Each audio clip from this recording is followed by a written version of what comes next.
Vem pra cá que o Toco agora está chegando com o Ultra Bem-Ar. Isto é incrível! Bumbundia pisou no freio e vamos pedir a ajuda dos universitários para falar do mangá nacional do Jiraiya. O Toku agora começa agora, Silvio!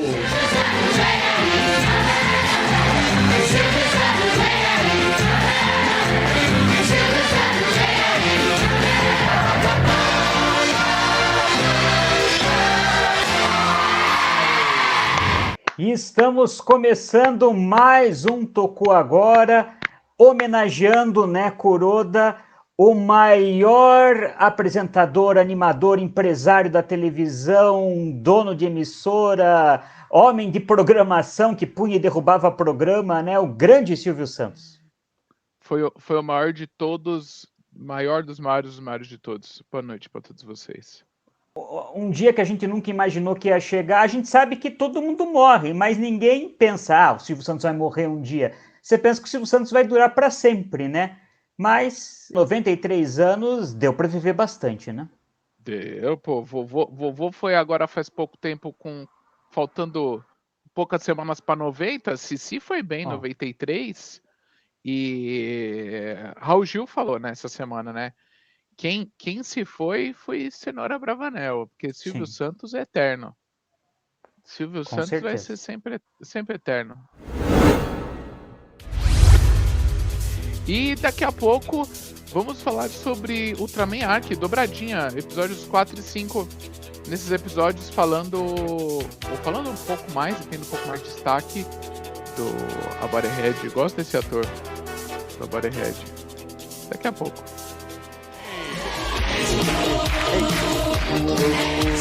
É ritmo de festa.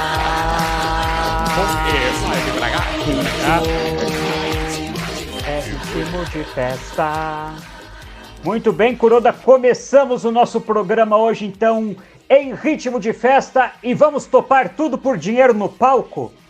Quer dizer, não vamos topar tudo por dinheiro, Muito bem, então. Vamos começar com os comentários dos nossos espectadores. Aliás, os comentários dos nossos espectadores valem mais do que dinheiro, Oi, vem pra cá, participante número 1, quem vem lá? Começando então com o Gabriel Dantas Fiuza. Muito bem, a gente podia agora tocar a música do peão, falando, Gabriel Dantas Fiuza, natural de tal cidade, tantos anos de idade, compra o carnê do baú da felicidade há 5 anos, veio rodar o peão. Mas o Gabriel não tá rodando o peão, mas ele tá falando algo parecido com isso. Eu me senti em um episódio de Dom Brothers, nesse de Bumbundia. As coisas só aconteceram, uma atrás da outra. Foi engraçado e divertido, não achei que ia curtir o episódio, mas me diverti muito com o quão frenético foi. Verdade. Bom. É o jogo de beisebol que ele tá falando, Então sim, foi... ele tá falando da semana passada, sim. Quando você piscou já aconteceu um monte de coisa. Bom episódio. Muito bem, vamos então pro próximo participante que vai ficar de olho na nossa câmera escondida. É meu filho número 2. Meu filho número 2 é o Zenkaiger. Um abraço pra você, Zenkaiger. Eu tô mais pertinho porque hoje eu tô gravando do celular. O elenco de Gotchard não tem carisma. Boduro? Oi. Tomara que o próximo Kamen Rider tenha a Rider feminina. Adoro as personagens femininas, mas eles não costumam colocar.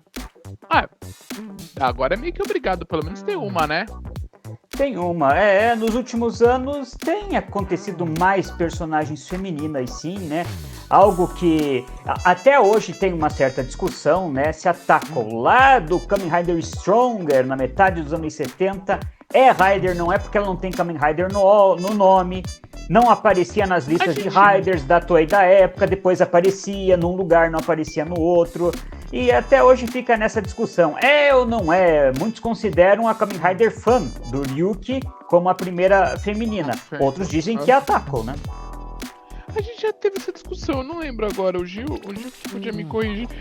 corrigir, mas eu acho que depois de um certo tempo, a gente mesmo começou a dizer que ela era a primeira. Mas, tudo bem, ou ela ou é a Fame. Gosto da Fame também do Ryuk. Mas eu acho que a gente pode esperar, sim, o personagem Raider, né, aliás. Raider feminina, porque tem, já é costume, eu acho, né? Já dá pra dizer que é costume na Era Reiwa, pelo menos, né? Vamos então ver quem mais topa tudo por dinheiro aqui, Kuroda? Participante número 3. Maria José da Silva. Nossa, e tá puxando, Maria José. tá puxando a nossa orelha. Eu, quando li esse comentário, imaginei que Maria José estava falando assim: falar que o personagem do Supana é ruim, eu chamo isso de heresia. Porque onde que o personagem não foi a lugar nenhum? Vocês não prestaram atenção aos detalhes, não? O Supana do começo jamais perdoaria Lachesis, jamais pediria desculpas para os Kemis pelo que iria fazer, muito menos seria tão paciente como foi com o Rotaro a série toda, com a tal utopia de humano e Kemis convivendo. A evolução do Supana está estreitamente ligada a Kyoka e a Lachesis. Elas se tornaram a família dele. Acho que faltou vocês se atentarem a isso, além de estarem exigindo algo muito complexo para um terciário, né? Um Kamen Rider terciário. E aí, Kuroda? Eu gastei todo o tempo que eu tinha desse bloco agora falando sobre Riders femininas, então... Eu concordo com a Maria de que existe essa pequena caminhada, eu não diria evolução, eu acho que evolução é demais, caminhada do personagem, mas pra mim ele continua não indo pra nenhum lugar mesmo, é um personagem apagado e meio ruim, mesmo Maria, concordando com o que a Maria disse, mas Maria, assim, você explicou a jornada dele, ok, mas você concorda que nessa jornada dele, você falou justamente as coisas que era o que ele pregava no começo? Então, ele pregava no começo, ele tinha que, teoricamente, sustentar o que ele fala, né? Essas mudanças dele parecem muito mais esquecimento de roteiro do que evolução da personagem. Mas, assim, você falou um caminho ok. Você falou o caminho do cara. Ok. A Lachesis está trazendo amor para ele, concordo. Concordo. Kyoka também. Mas se ele viveu com ela todo esse tempo depois que os pais morreram, qual que é a diferença agora? Ele sempre cresceu com ela, né? Vamos então para o nosso último comentário, Kuroda, antes que o computador mande a gente parar de tirar bolas, porque já fizeram 25 pontos. Olha só. O canal da Júlia Mello, o pai da Júlia, mandou o seguinte: os temas de animais, dinossauros e de carros em Sentai serão sempre clássicos.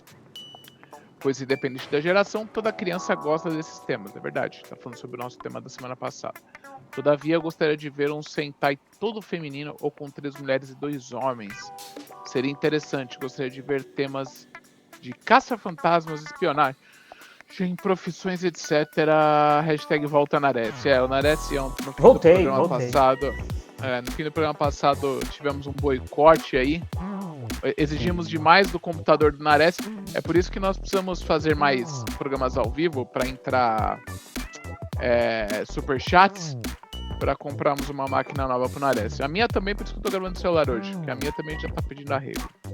Em relação ao que o Júnior disse, eu acho que no primeiro ponto dele, de um Sentai com 3 mulheres ou todo feminino, eu acho impossível, porque o público-alvo são os meninos, né? São as crianças do sexo masculino. Então, eu acho altamente improvável que a gente tenha um maior número de mulheres do que homens no Sentai. 2, eu acho que é o número máximo que a gente vai ver mesmo de integrantes femininas. Podemos ter uma chefe também ali para comandar, daí equilibra um pouco, né? Agora, caça-fantasmas é um tema interessante. Eu acho que não tá na moda agora. A Toei sempre embarca na moda, né? Espionagem, será que espionagem tá na moda, Kuroda? Eu também não sei. Não sei se tá na moda, mas eu gostaria. O que tá na moda ultimamente? O que o pessoal que gosta dos filmes de Hollywood está assistindo ultimamente? Porque como eu não tenho achado nada interessante, eu não vejo nada, né? Então, Barbie tá na moda, que foi agora Oscar. Pensar em Oscar passado, né? Barbie bombou, Oppenheimer bombou, né? Bomba atômica. Bomba atômica tem a ver um pouco com espionagem. É isso, com números, matemáticas. Olha, quem sabe você está sugerindo então um Sentai de Barbies que usam bombas atômicas? Bonecas, poderia ser a Barbieheimer. Faz tempo que não tem um mundo misterioso, né? Uma ilha perdida, né? Sabe? Tipo um Gaurendia, né? Uma coisa assim. Alguém... Não sei, vamos ficar atento, mas também, de novo, os comentários estão aí para vocês dizerem isso pra gente. E daqui a pouco vamos falar de Boom Boomger, que deixou a gente respirar um pouco. Foi um episódio um pouco menos frenético que os anteriores e também com detalhes muito interessantes que a gente vai comentar em instantes, hein? É daqui a pouco, fique ligado. E voltamos, Kuroda, com a quinzena do Ultraman Arc para falar de 2 episódios aí, os episódios número 4 e 5. E olha, continuam com histórias interessantes e continua, como eu comentei na primeira vez que a gente falou do Ultraman Arc, continuam muitos momentos me remetendo aos Ultras lá dos anos 70. Inclusive, no episódio 5, daqui a pouco eu volto lá para falar do 4, mas só para comentar sobre isso, no episódio 5 tem uma cena já ali do final dele lutando, que o Ark põe a mão na cintura e dá uma risada, assim, ó, que é igualzinho a série do Ultraman original. Então, eles têm uns pontos... Quando o monstro do episódio 5 aparece, o barulhinho, quando ele abre o olho, é o barulhinho da vinheta de abertura do Ultra Q e do primeiro Ultraman. Então, muitas referências ainda às séries lá dos anos 70, e até agora eu me pergunto, por quê? Qual que é o objetivo? O que a Tsuburaya está pretendendo? Como eu sou zero com Ultraman, eu vou falar do que eu vi. Do que eu vi, 2 episódios legais. Um focando mais na menina, né? No episódio 4, da história do Pikachu. Pra quem sabe o que é o Pikachu, você entendeu a piadinha idiota minha nesse momento. Esse episódio ainda, ele me pegou um pouco mais na questão de umas coisas de roteiro, de cenário, aqui é proibido entrar. Ah, não, mas eu só quero ir procurar o rato. Não, tudo bem, pode entrar então. Num lugar que tem que ser o lugar que é mais importante, cheio de tralha, sabe? Usaram um depósito. Sim, pra fazer. Eu também fiquei prestando atenção nisso. É o ponto mais importante, onde tem uma tecnologia ultramoderna e parece que estão no quintal do vizinho aqui do lado, né? Do vizinho. É realmente um lugar para ter rato ali. E eu só não pesquisei agora, real, se o material que eles falam no episódio, se ele realmente existe. E aí focou um pouco mais na história da menina, porque a cidade também, parece que ela cresceu nessa cidade, conhece as pessoas ali do comércio, o comércio gosta bastante dela, ela é bem quista, como dizem os mais velhos, né? Entrou aí o power-up, eu tava até enquanto tava assistindo, do Sol deu mais força. Não, uma coisa que eu tenho achado interessante, Kuroda, é que diferente... É claro, a Tsuburaya, colocando muitos elementos dos anos 70, aquele escudo que ele usa é algo lá da série dos anos 70 também, muito usado, por exemplo, na série do Ultraman Ace, por exemplo. Só que aqui o Ark, ele é muito mais inteligente, porque ele não faz só o escudo. Teve um episódio que o escudo quebrou, ele enfiou um pedaço no monstro. Aqui ele fez vários escudos para tentar diminuir a velocidade do rato gigante, né? Mas não funcionou. No episódio 5, ele quebrou o escudo em 3 partes para fazer um catavento. Então ele tem utilizado... Ele tem utilizado os mesmos recursos que os outros Ultras usavam, mas de formas diferentes e criativas, porque esse é o mote da série, né? Criatividade. Inclusive, você vê que a hora que ele vai ter uma ideia criativa, ele dá a quebradinha no pescoço, né? No episódio 5 foi muito rápido a quebradinha. Geralmente eles dão uns segundinhos a mais pra mostrar Ele faz assim, né? Sim. E volta. No 5 foi muito rápido.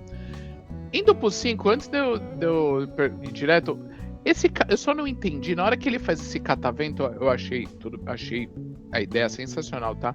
Mas eu não entendi pra que ele fez o catavento. Porque ele não acertou no bicho, o catavento foi embora. Era pra distrair o monstro, é isso? E o monstro ia atrás do catavento? Não, ele não estava enxergando o monstro por causa da movimentação névoa, deles. Subia a areia do fundo, né? Daí ele não enxergava o monstro. O professor acredita que o monstro conseguia golpear o Ark por usar uma espécie de sonar, tipo uma baleia. Então, para ele não precisava ver para acertar o Ark. Então o Ark, com aquilo, liberou a visão e podia ir atrás do monstro, né? Ele fez um catavento só para limpar o terreno. Agora eu entendi. Sim. Que eu vi ele lá, eu falei, puta que bonito esse catavento. Nossa, vai acertar o monstro no peito. Não acertou, ele foi embora. Aí eu falei, ué. Episódio 5. Foi legal, aí focado no comandante, né? No Ban. Mostrando lá um professor que parecia que todo mundo conhecia. Eu achei que eu deveria conhecer ele também, porque todo mundo conhecia esse professor, mas eu não conhecia. Não, eu acho que era só da história mesmo, né? Na história, um famoso professor aí de fósseis e tudo, que inclusive as crianças, né, gostam, né? Arqueologia, isso. É tipo Bikman, só que de arqueologia lá no Japão, tipo isso. Uhum. Tá. E aí focou um pouco nessa história, agora contando do Ban, né? Que é o líder da Skip. O líder da Skip. Foi legal. Não ter a participação do terceiro elemento lá, do cafezinho. Acho legal, tipo, dá realmente. Foi o que eu falei desde o começo. Pra mim, Ultraman era aquela sensação de equipe grande, um monte de gente, tá lá. Agora não. São quatro protagonistas. Eu incluo. Peraí. São 5 protagonistas se eu contar com o robô. Sim. Que eu acho que logo vai ter alguma coisa também. Vai ter algum episódio focado aí no robô, né? Yuppie, né? Mas foram 2 episódios bons. Tá gostosinho de assistir. E é claro, me incomoda ainda. Eu já falei, eu sou muito fã de luta livre, mas nossa senhora, os golpes são muito. É muito luta livre de jogo de Ultraman de PlayStation mesmo, que é muito. Mas dessa vez o Ark deu um suplex pra trás, um back suplex, assim, bonitinho, né? Para os antigos de Ted Boy Marino e Trovão e Bob Léo, foi uma bela roda gigante ali. Foi muito bem feita pelo Ultraman Ark, né? Jogou uma roda gigante, o monstro baleia lá, o Godzilla. Gostei do nome também. Era alguma coisa assim, né? Sim. Godzilla. Mas eu tô gostando ainda. Tô por você, Nares. Eu acho que nesse capítulo 5 entrou bem um elemento que remete mesmo à série do Ultra K, aquela coisa dos primeiros Ultras dos anos, final dos anos 60, início dos anos 70, que é esse mistério e você ter que investigar, ir ligando as peças, e daí surge o monstro ali pela metade do episódio apenas. Ele seguiu bem essa fórmula, então teve bem essa coisa científica, e daí deles pegarem aquele pedaço de fóssil e ver do sal, até conseguir chegar na conclusão e descobrir onde é que o monstro estava, né? Então eu gostei desse elemento, diferente do que tinha acontecido. No episódio anterior eles estavam procurando um monstro, você sabia que tinha um monstro. Aqui você tinha que provar que existia um monstro primeiro, né? E tentar descobrir onde é que ele estava. E eu acho que nos 2 episódios a gente vê que o Yuma, ele tá meio ressabiado de ser descoberto, né? A gente viu no episódio 4, quando a moça fala, né? Se refere ao Ultraman, ele acha que tá falando com ele, porque ele meio que estala o olho, daí ela continua a frase. Ele vê que não tá falando com dele ser Ultraman. E aqui no final, quando ele tá resfriado ali, espirra, tentando meio que... né, ele teve que posar de um bobo que caiu na água, de um medroso que se jogou na água, para não revelar que ele é Ultraman Ark, né? Mas isso é comum nos Ultras e tá interessante. E você falou lá do outro membro que não participou hoje, ele vai ser o foco da próxima semana, né? Aí, ó. Então pronto, cafezinho. Vou chamar de cafezinho, mais fácil pra eu decorar.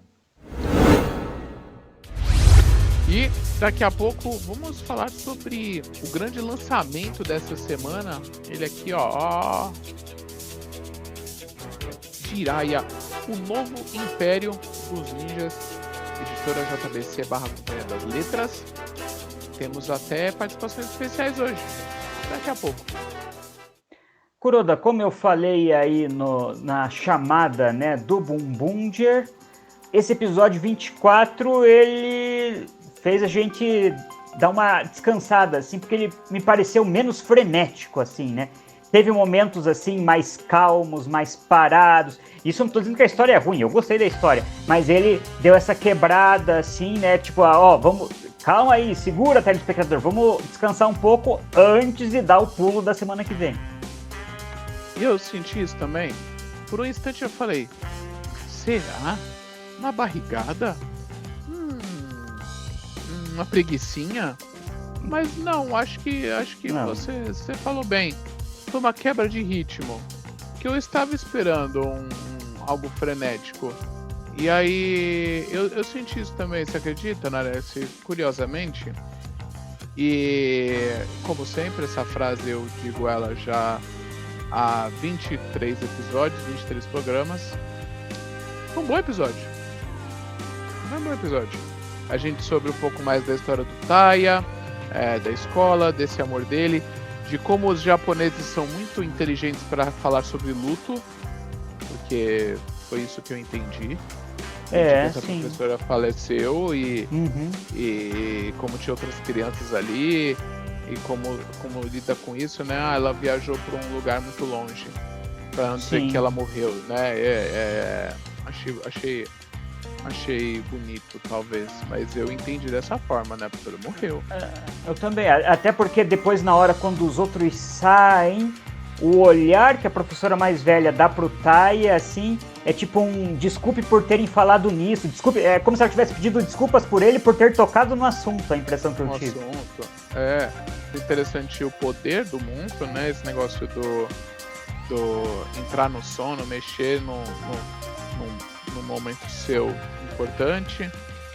Pra te deixar preso lá, né? Pra te deixar preso. Ele tentou com o Boom Violet, mas deu pra ver que o Boom Violet é extremamente bem resolvido ali com o passado, quando ele foi embora da Terra e abandonou o amigo dele, como a gente já viu lá episódios atrás, mas que ele não se arrepende disso não, e que ele não vê nenhum problema pra ele, beleza. E ele voltou, já fez as pazes com o amigo, tá tudo tranquilo. É diferente do Taya, que por esse amor ficou preso ainda ali naquela visão do passado com a professora, né? Pela saudade que ele tem da professora. Por ele ter realmente esse amor, né? Quando a gente é pequeno, essa coisa do primeiro amor, ela é muito... ela não é maldoso, né? Então, o primeiro amor nunca é maldoso, né? Então, no caso dele, o primeiro amor foi na professora. Então, acho que foi legal isso. E a gente já teve no início esse pontapé para a próxima semana, para o 25, o vilão, que a gente nunca lembra o nome e que pelo jeito vai se despedir na semana que vem, ele está sendo pressionado, né? Ele comentou ali, quer resultado. Como assim? Vocês não conseguem tirar a gasolina desses humanos e tudo? Ele está precisando de resultado, está precisando mostrar serviço. Por isso que ele ficou meio desesperado ali e acionou aquele violão, né? Pôs a chave ali no violão. E pelo visto já no preview, semana que vem ele já vai de arrasto para cima, porque é interessante como a Toei fez ano passado, só que ano passado em King Oger é 2 períodos praticamente, né? De série. Isso. Mas novamente ela vai coincidir a mudança porque a Toei agora chamou de terceiro ato de Bumbunger com a estreia do novo Kamen Rider. Então, de novo, as duas histórias vão começar juntas. No mesmo domingo começa o terceiro ato de Bumbunger e estreia o Kamen Rider Gav. E lembrando que, teoricamente, historicamente, aí os percentuais, geralmente as séries lá são divididas em 4 atos, né? Esse próximo ato, até aproveitar para falar rapidinho, eu acho, por não ter nada novo, a não ser um robô, aparentemente, me deu... Fiquei um pouco tristonho. Porque eu tô querendo mais gente nesse rolê, nessa turma. Então eu não sei se talvez no último ato, né, ali perto do 40, vamos ver se dá uma... Se surge alguém nesse final, né, precisava de mais um integrante. Já falei, tinha que ter mais uma menina nessa história. Estão dizendo, né, que o Boom Orange pode ser o tópico principal, né, a história dele, quem que é Game, papapá. Pelo menos pelo cartaz divulgado dos heróis, ele é o que tá maior no cartaz, né? Então, algo tem. Né? Alguma coisa vai ter. Alguma coisa vai ter no meu coração. E aliás, Kuroda, eu não vou lembrar agora o nome do seiyuu, do dublador do novo vilão desse terceiro arco, mas pelo jeito parece que é mais um dublador que também trabalhou em, se eu não me engano, os 2 anteriores também. Então parece que a Toei está trazendo o elenco do anime para dublar vilão aqui em Sentai, que é interessante também, né? Você pode, por meio de uma voz, você pode atrair algumas crianças para vir assistir a série, né? Ah, costuma-se. Tem alguma coisa que eu assisti outro dia também legendado, mas eu não me perdi agora o que era, que também surgiu do nada uma fala e era também um dublador de One Piece. Não me lembro, depois eu ficar lembrando, não sei se era de Tokusatsu. Agora que você falou isso, eu me lembrei de uma outra, mas eu não vou lembrar o que eu estava assistindo, mas eu estava assistindo um dorama japonês, agora não lembro qual é, um tempo atrás, que não tem nada a ver com Tokusatsu, nem com ficção científica, nada disso, uma história normal. E um personagem faz referência pro outro, quando comenta pro outro que estavam falando de um time lá do trabalho de 5 pessoas, falou pra ele, você não pode esperar da tua equipe de 5 pessoas um Sentai, né? Eu falei, olha só, numa série normal, num diálogo normal, se tava nessa série, significa que esse seria um diálogo normal no Japão, porque tá desde 75 no ar, a gente tem mais de 2 gerações que cresceram assistindo isso, então faz parte do dia a dia, né? Claro, faz. De algum jeito faz, você pode não acompanhar, você pode não gostar, é igual você ser geração manchete com Tokusatsu. Sim. Você pode não ter assistido, quer dizer, não ter assistido muito, não ter gostado, mas não vem me dizer que você não sabe o que é, que você sabe sim. Muito bem, então vamos ficar de olho aí, que está chegando a virada em Bumbundier. Agora não dá mais para dizer que dá tempo se a pessoa sair correndo, né? Porque a gente já está na metade da série, né? Mas semana daqui... Se o Gil consegue, essa galera consegue também. Finalmente, Kuroda, temos em mãos, eu não tenho em mãos, você tem em mãos, né? O mangá brasileiro, o mangá nacional do Jiraiya, aí lançado pela editora JBC. Quem foi ao Anime Friends desse ano pôde acompanhar o lançamento lá e adquirir lá, inclusive, no evento. Os Takumis Hashimoto e o Tsutsui, né, o Jiraiya e o Manabu, estavam lá. Olha aí, inclusive, o exemplar autografado do Kuroda. Esse vale mais do que barras de ouro, hein? Esse vale mais do que dinheiro.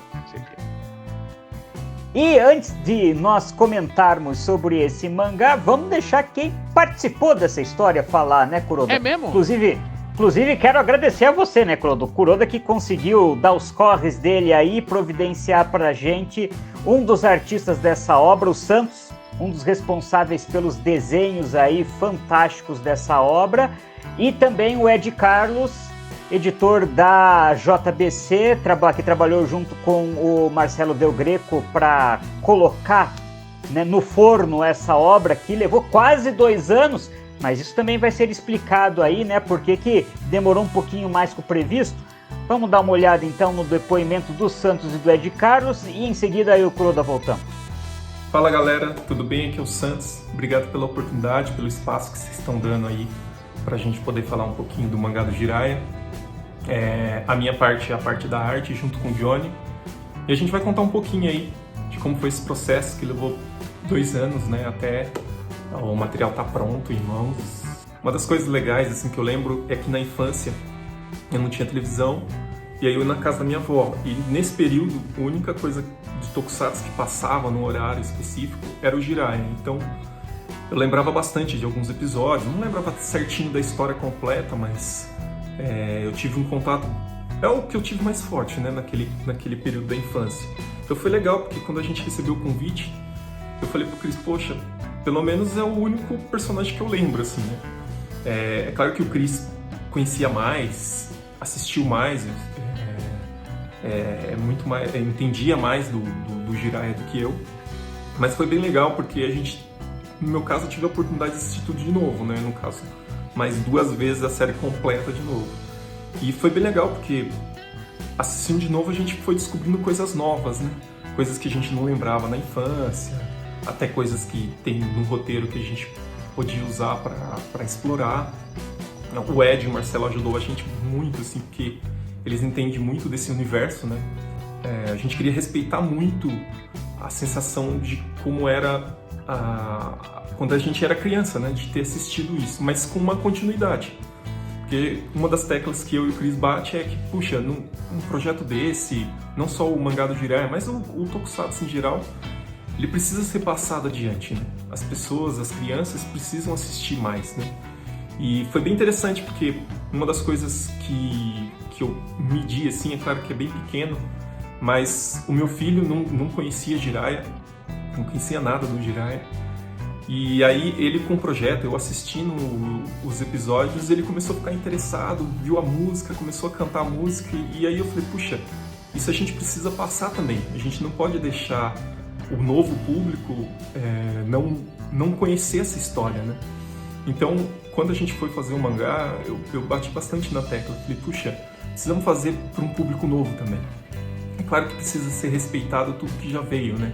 Todo o passado que tem, o background, mas a gente precisa também trazer um ar novo para isso, né? A gente precisa que as pessoas consigam entender. Então, uma das coisas que a gente ficava na dúvida é, será que a pessoa que não conhece, né, que nunca viu a história do Jiraiya, ela vai conseguir entender? Porque eu e o Chris ficava, puxa, mas tá, a gente já assistiu 2 vezes a temporada inteira, e aí? Mas e aquele que nunca viu, né? Será que ele consegue entender a história, os personagens, tudo? E aí o Ed, o Marcelo falou, puxa, a gente podia colocar um resumo ali no início e tal, e eu achei que isso funcionou bem, assim, que foi bem legal, porque deu um background. É claro que se a pessoa assistiu, ela vai aproveitar um pouco mais o mangá, mas a gente já recebeu o feedback de pessoas que nunca tinham assistido nada, não conheciam o Jiraiya, o único Jiraiya que eles conheciam era do Naruto, e essas pessoas falaram, puxa, eu entendi tudo, me apaixonei ao ponto de ir lá e assistir toda a série do Jiraiya de novo, assim. Então, pra gente, isso foi, assim, o mais gratificante possível, assim, porque a gente falou, puxa, a nossa missão, que era, além de contar uma história boa, né, fazer um trabalho bem feito, era poder tanto resgatar o público lá da infância, lá dos anos 90, e o público novo, né? A garotada que, de repente, ela tem a oportunidade de conhecer o Jiraiya através do mangá, né? Então, é uma das coisas que a gente ficou batendo bastante na tecla, assim. Mas, que nem eu falei, para tudo isso, assim, acontecer, a gente teve que, assim, passar por um processo de 2 anos, assim, super intenso. A gente queria dar um ar bem mais mangá. Uma das dificuldades que eu tenho, né, porque o meu trabalho é colorido e a gente acaba mascarando, não é mascarando, mas assim, a gente acaba usando a cor como uma certa muleta, e no preto e branco isso não existe, né? E a gente queria dar um ar bem de mangá mesmo, para que passasse a sensação de uma coisa japonesa mesmo, como a série é nos anos 90, né? E aí a gente falou, puxa, como que a gente vai fazer? Pô, a gente precisa fazer uma retícula perfeita, então para a retícula parecer a retícula feita no Japão, a gente ficou 3 meses estudando a retícula. A JBC ajudou a gente bastante nisso, que mandaram os originais dos mangakas do Japão para a gente poder estudar, analisar, ver o tamanho Por exemplo, a retícula, para quem não conhece, são umas bolinhas que bem juntinhas elas dão a ideia de cinza, né, de tons de cinza. Então, só para vocês terem uma ideia que uma das coisinhas que a gente ficou preocupado das milhares de coisas que teve, né? Então, além de todo o processo artístico, armadura, vestimenta, caracterização, então uma das coisas, a história se passa 20 anos depois da série, que é mais ou menos anos 2009, 2008, no mangá. Então, como que seria o Japão, Tóquio, em 2008, não agora, né? Então, é uma outra das coisas que a gente foi estudar também. Então, por isso que foi um processo lento, né? Que a gente imaginou que ia sair mais rápido, mas a gente também não queria fazer uma coisa mal feita, assim. A gente realmente foi a fundo do assunto, se dedicar a estudar para tentar entregar o melhor mangá, a melhor história possível, né? É claro que nesse processo todo teve problemas pessoais, tanto na família do Johnny quanto na minha, então isso também demorou um pouquinho, deu um pouquinho de delay, mas a gente ficou muito satisfeito, assim, depois de tudo que a gente conseguiu produzir, né, e trabalhar mesmo em cima. Eu acho que a gente ficou bem orgulhoso, assim, do trabalho que a gente conseguiu entregar.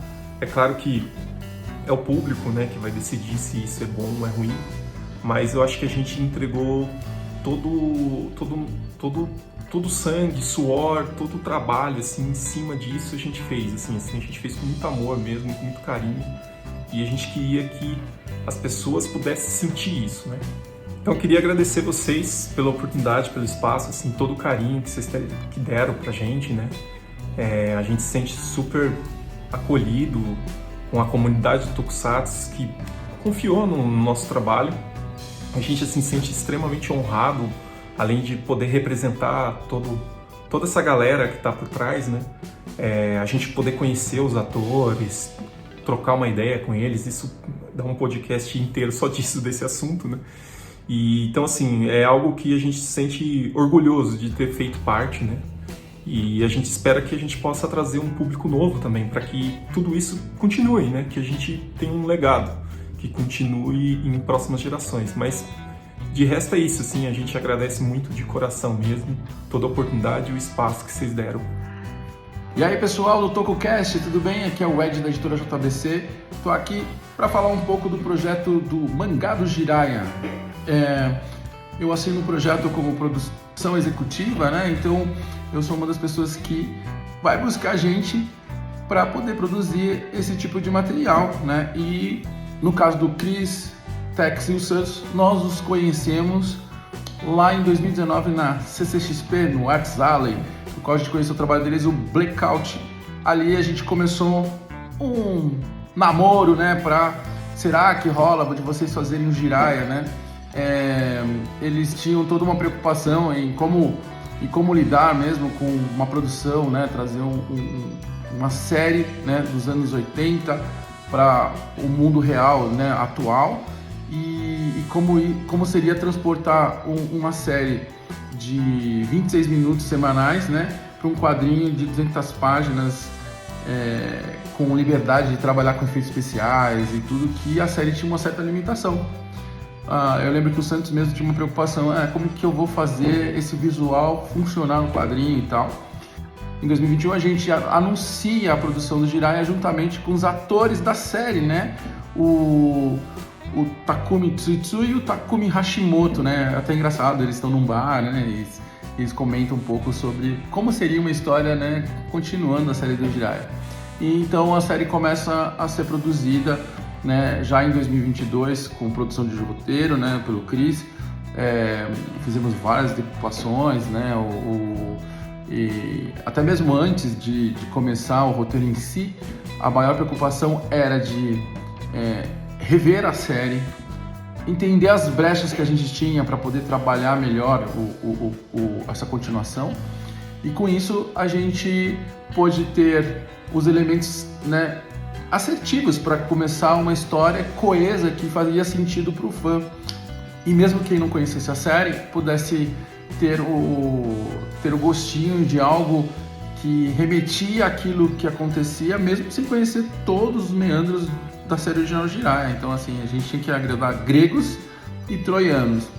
Primeiro a gente começou a falar de sucessão, né, por conta da característica de Jiraiya, né? O Jiraiya é um ninja humano com sangue de alienígena. E nesse caso, a gente tinha essa preocupação, assim, o Jiraiya envelhece, né? Diferente do Jaspion, que tinha desculpa por ser um alienígena, a gente podia trabalhar com essa ideia de que o alienígena ele teria uma evolução, né, um envelhecimento diferente de um humano comum como nós, né? Então, dessa forma, a gente ficou pensando bastante em sucessão, mas no final a gente encarou assim, a gente precisa realmente mostrar como está o Império dos Ninja pós queda de feiticeiros, né, e pós fim de Deustar. Então, a história começou dessa forma e a gente pegou brecha, entre elas perceber que, por exemplo, que Deustar ele foi derrotado, ele foi eliminado da história, porém a espada Satã está na Terra. Então essa premissa é o que começa a levar a história de Jiraiya, né, nesse mangá que é Jiraiya, o Novo Império dos Ninjas. Trabalhar com o Santos e com o Chris e o Johnny, né, foi uma coisa muito bacana, tanto para mim, tanto para o Marcelo, porque eles compreenderam muito bem o quanto essa essência era necessária estar presente nessa nova história. Não era simplesmente criar um mangá tentando fazer alguma inovação muito louca, a lá, sei lá, Zack Snyder e companhia, mas sim aproveitar todos os elementos da série que nos permitia expandir esse universo da melhor forma possível. Então eu acho que dentro do que foi possível, com todas as adversidades, né? O Johnny teve uma perda muito importante na vida dele em meio a essa produção.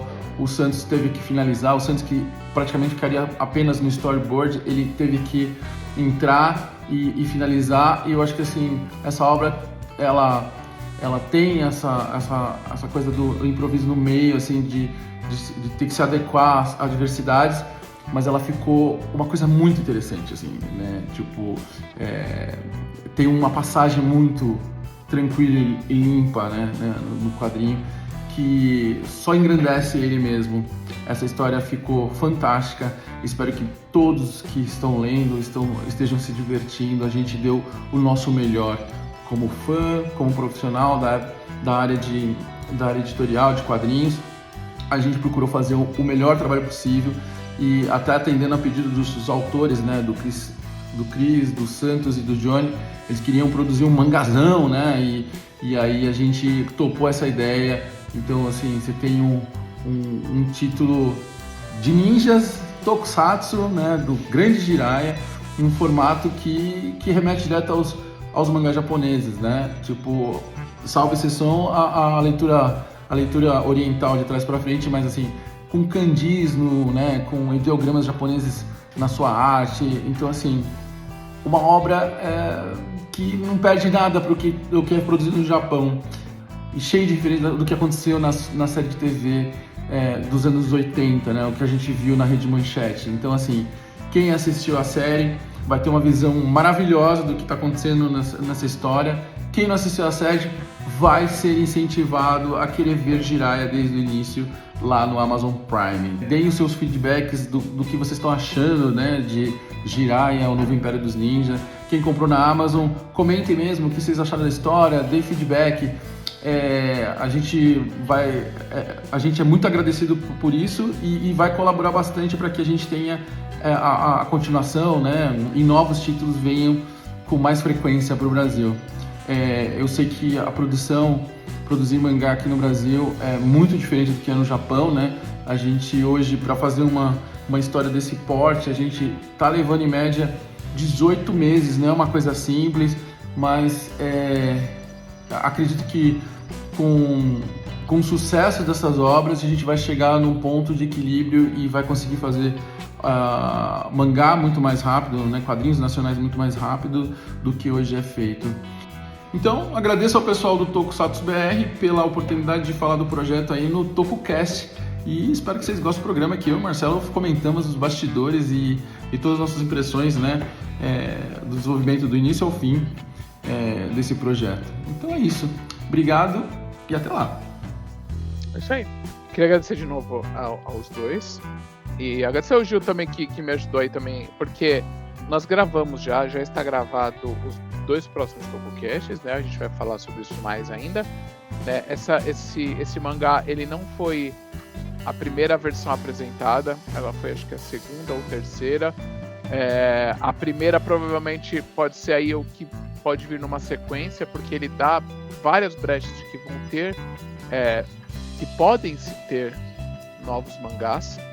Mas é isso, é custoso, é trabalhoso. Não, mas, e sem contar que tudo isso tem que passar pela mão do Japão ainda, porque nada acontece sem aprovação da Toei, né?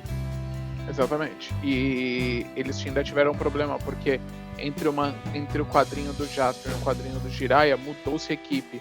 Então também teve quase que um trabalho do zero de novo com essa equipe de lá para mostrar. Mas assim, gente, o quadrinho ele está lindo, a história está boa, ela dá brecha para mais de uma continuação, mais de um caminho. O trabalho em 2 mãos, você não percebe também, eles no TokuCast eles vão explicar melhor quem fez o quê, mas você não percebe, assim, segunda ou terça-feira foi o lançamento oficial, que começou a ser entregue pela Amazon, então começou a chegar nas casas das pessoas essa semana. Então é por isso que estamos falando desse quadrinho essa semana. A gente precisa do público, que o público participe, que o público compre, né? Que o público fomente isso. Mas se você, por qualquer motivo, eu não gostei do quadrinho do Jaspion, dá uma chance pro do Jiraiya. Ele foi para um outro caminho, em questão de cor, de como foi feito, da história, roteiro, narrativa, formato, né? Até o formato é diferente. Esse aqui é um formato um pouco mais de mangá mesmo. Ele é um mangá, mas com leitura ocidental, você não precisa ler de trás para frente. E aliás, se você que está assistindo a gente quiser comprar o mangá, não comprou ainda, está interessado, dá uma olhada aqui embaixo que a gente deixou o link do TokuCast para você acessar lá na Amazon, comprar o mangá, nos ajudar também, que esse também é um detalhe importante, né? E daqui a pouco o Kuroda vai falar um pouco mais aí do que vai ter nesse TokuCast, porque primeiro vamos trazer as notícias da semana no CTJ News, e daí o Dani vai falar para a gente, bom, não é surpresa, você já sabe o que o Dani vai falar para a gente do próximo TokuCast, e o Kuroda comenta mais um pouco. Direto da Central Tokusatsu de Jornalismo.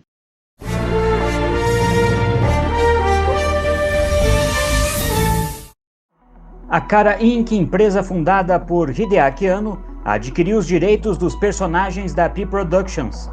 A produtora, fundada em 1960, criou séries antológicas como Vingadores do Espaço, Lion Man e Spectreman, que foram exibidas no Brasil.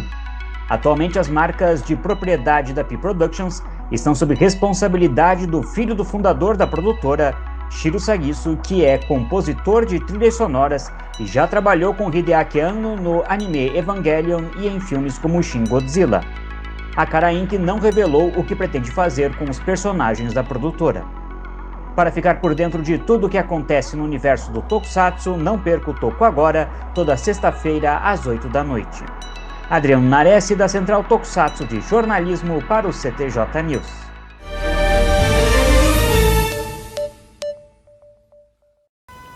É isso aí, Nerezi. Próximo TokuCast será sobre o mangá do Jiraiya, né? Jiraiya, o novo Império dos Ninjas, parte 1. Sim, vai ter a parte 2, será? Né? Jiraiya, o novo Império dos Ninjas, é o tema do nosso próximo TokuCast sobre o mangá do Jiraiya. Minna mataraishu! Mangá do Jiraiya, parte 1, o novo Império dos Ninjas. Olha aí que bonito. TokuCast 226. Gente, dá essa moral, ouça o TokuCast, compre o mangá, não esqueça de dar os feedbacks e conta pra gente, você que já leu, já conta nos comentários o que você achou. Eu acho que quase 99% foi positivo dos comentários. O mangá do Jiraiya funciona para o público leigo, ou seja, você vai entender se você não viu a série. Mas se você viu, você vai entender e pegar muitas referências. E o que eu achei legal é que teve gente já comentando que não assistiu a série do Jiraiya, porque é de uma geração mais nova, pegou o mangá, se interessou, comprou, leu e daí foi assistir a série do Jiraiya lá no Prime. Então, olha só que legal também, da possibilidade do mangá fazer com que a pessoa vá assistir essa série, né? É isso aí. Tem lá na Amazon ainda, seu Sassá. Essa seu Sassá não tirou ainda, tá lá. Mas o Gil falou e é verdade. Você termina de ler o mangá, dá vontade de assistir a série de novo. Então, Kuroda, vamos chegando ao final desse programa, novamente prestando as nossas homenagens, né, ao grande rei da televisão, o Silvio Santos, que nos deixou nessa semana que passou. Acho que todo mundo tem uma memória, uma lembrança, e todo mundo mesmo, porque foram muitas gerações, né? Afinal, ele ficou por mais de 60, por quase, aliás, 60 anos apresentando o programa. O programa Silvio Santos completou 60 anos no ano passado, mas ele já estava afastado há quase 2 anos, né, das gravações. Eu, por exemplo, não perdia um Topa Tudo por Dinheiro para ver as brincadeiras e a câmera escondida com o Ivo Holanda, com o Gibi, né? Depois, nos anos 2000, eu não perdia o Show do Milhão também. Tava todo o programa acompanhando e respondendo junto com os participantes, né? Só alguns dos momentos aí que eu tenho na memória dos programas do Silvio Santos, né? Então, com isso, vamos chegando ao final desse programa, agradecendo a sua companhia, a sua audiência, e hoje, Kuroda, vamos terminar como terminava na época do show de calouros, né? Então, música, maestro!